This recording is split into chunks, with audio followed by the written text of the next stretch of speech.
Hi, I'm Bowtie Dave.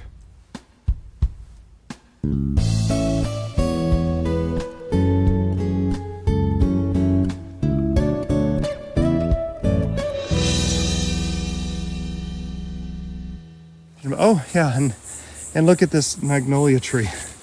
Oh, these have got to come down. Now folks, you know, we all get this romantic notion about the vines growing on the big houses in Europe and all that other stuff, and we try to let these vines grow on our houses here, and we think, oh, it's so cool. Folks, those houses in Europe have 6-foot thick walls, not stick frame walls like we have, and these vines can tear down a tree like this, much less a little house, a little stick frame house. So do not let these grow on even a brick-based house.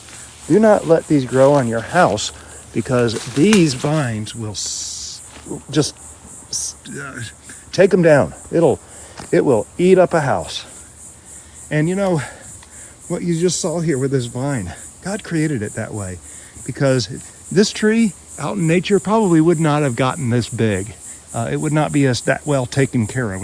It's been taken care of by the previous owner.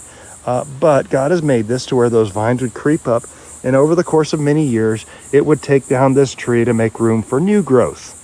And so it can take down a house. In fact, it can take down a castle with 10-foot thick walls. So don't think that your house, your stick frame house, if you're living in the United States, is safe from these vines and ivies growing up. In fact, we had a house just down the road from us that the previous owner had really let it go horribly, and there were vines, thick vines growing from the top edge of the house, and it almost pulled the edges of the roof off. The current owner told me they had done a lot of repair work to get that house back to snuff. But now you see that vine growing up the edge of the trellis? That's a air potato vine, and I'm gonna have to go over and get that in the morning.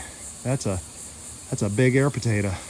Air potatoes, gotta go. Go look at my video about the scourge of Florida. The air potato is not something you want to cultivate.